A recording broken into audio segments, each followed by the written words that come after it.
রহমতের নবী হাদিসে বলেন সাইয়্যিদুশ শুহুর শাহরু রমাজান। 12 মাসের মধ্যে মাসের সেরা সরদার যেই মাস সেটা রমাজান।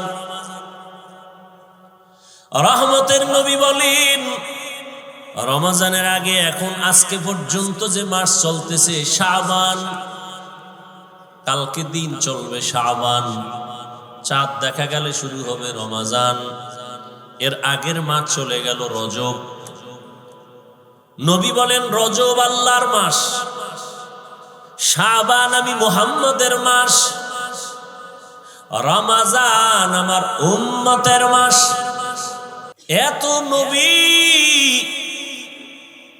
সবাই তো নবী, সবাই তো রসুল, তবে আমার আখিরি নবীর মতো কেউ না। সব 12 মাস তো সবই আল্লাহর বানানো, নামও আল্লাহ রাখছেন, তবে রমাজানের মতো কোনো মাস না। সমস্ত নবীর উম্মতি তো উম্মত, তবে মুহাম্মদের আখিরি উম্মতেরা অন্যের মতো না। এদের এত দাম।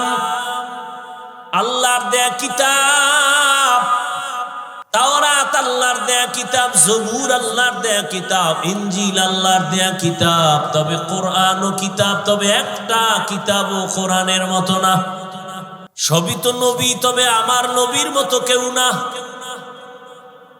বছরে সবই তো 12টা মাস, তবে রমাজানের মতো কোনো মাস না। রমাজান বড় দামি, কিতাবের মধ্যে কোরআন দামি, নবী রসুলদের মধ্যে আমার নবী দামি, মাসের মধ্যে রমাজান দামি।